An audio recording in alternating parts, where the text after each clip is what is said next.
Magenta Pictures,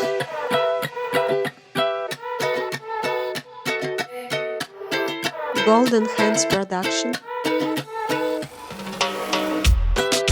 представляют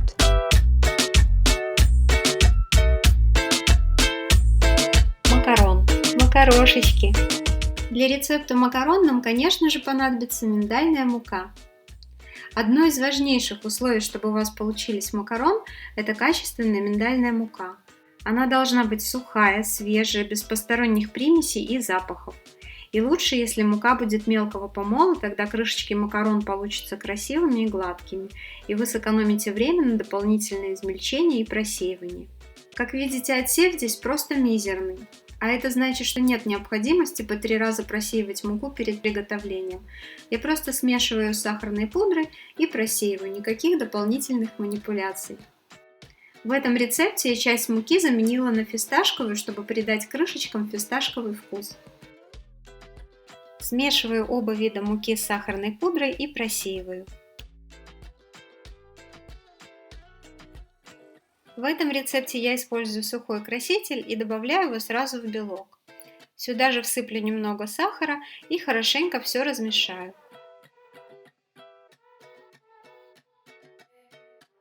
Белки начинаю взбивать на минимальной скорости, примерно около минуты, и затем повышаю скорость до средней. В моем миксере это 2-я скорость из 5, и взбиваю до мягких пиков.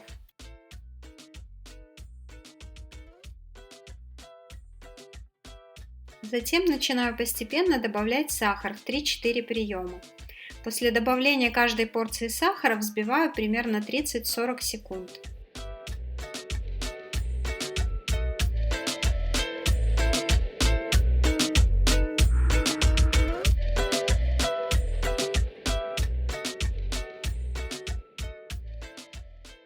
После того, как весь сахар добавлен, взбиваю меренгу до получения плотных устойчивых пиков.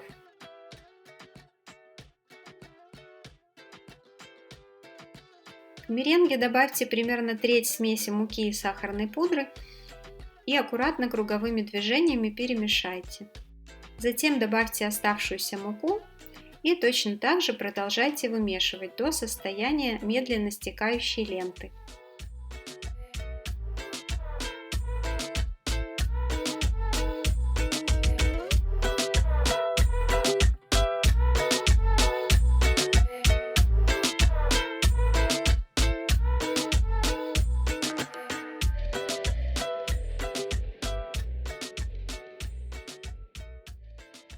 Вот это еще не совсем лента, макаронаж отрывается и падает кусочками. Продолжайте вымешивать, но постоянно следите за консистенцией теста. Здесь важно не перестараться и не перемешать макаронаж, чтобы он не стал слишком жидким. От этого ваши макароны могут просто растечься, могут быть от этого полости внутри, либо они могут трескаться. Так что вымешиваем, постоянно проверяем консистенцию макаронажа. Можно лучше немножечко не домешать, чем перемешать.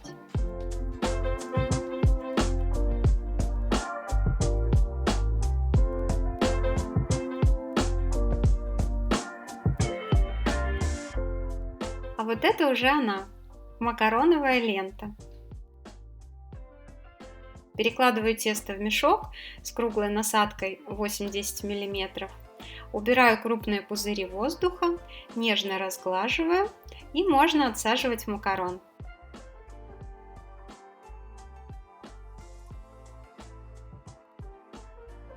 Отсаживаю макарон диаметром примерно 3,5 см. Из этого количества теста получается 10-12 макарон примерно. Выпекать макарон лучше всего на тефлоновом коврике, вот на таком, как здесь у меня, или на силиконовом. Можете в других моих макароновых видео посмотреть, как он выглядит. Еще у меня есть видео, где я показывала свои кондитерские покупки, и там вот тоже я показывала один коврик тонкий силиконовый с разметкой. Возможно, новичкам он будет более удобный, и на нем тоже получается хороший результат. Ссылку на видео я оставлю в описании, переходите, смотрите, находите для себя полезное.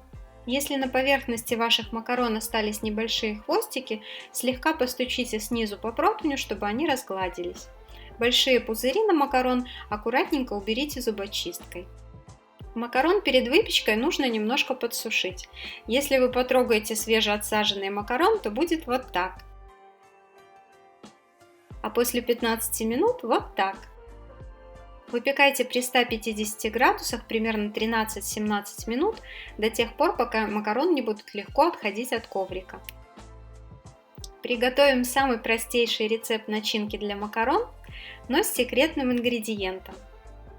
Нам понадобится шоколад, крем-чиз или маскарпоне и секретный ингредиент – натуральная фисташковая паста.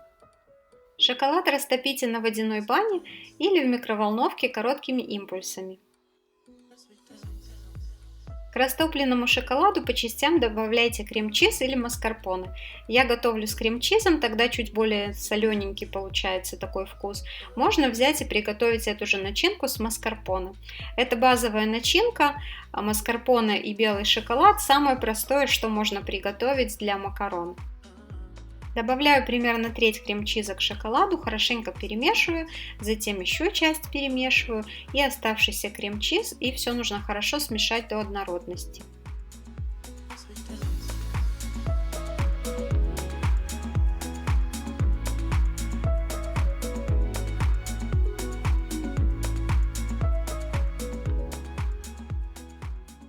И в конце добавляем наш секретный ингредиент – фисташковую пасту. Все хорошо перемешиваем до объединения, можно пробить блендером, чтобы ганаш был более однородный.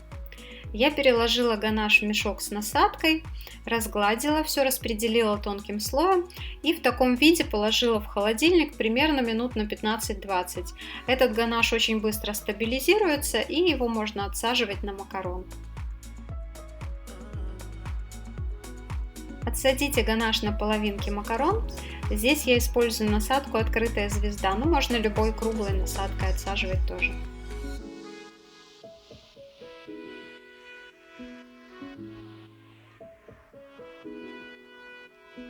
И для усиления фисташковости этих макарон я еще положила немножко фисташковой пасты в кондитерский мешок и отсадила внутрь ганаша.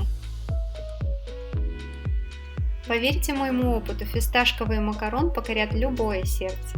Восторги и восхищение вам обеспечены.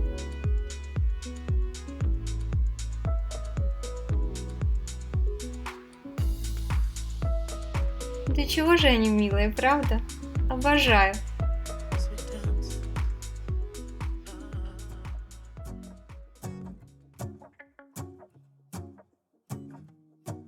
Сложите макарон в контейнер и уберите минимум на 24 часа в духовку.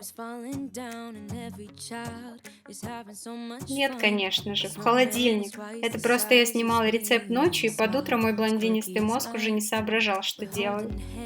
Для того, чтобы крышечки макарон пропитались и объединились с начинкой, нужно минимум 24 часа. Просто поверьте мне, что вот через день-два они намного вкуснее. Если не верите, можете откусить свежеприготовленную макарону и потом через 2 дня взять такой же макарон из той же партии и сравнить вкус. И вы сами увидите разницу. Мы с макаронщиками создаем вам новогоднее праздничное настроение. Не забывайте ставить лайки, пишите комментарии, все ли понятно в рецепте. И до встречи в новых фильмах! As long as I spend this day with you, so beautiful.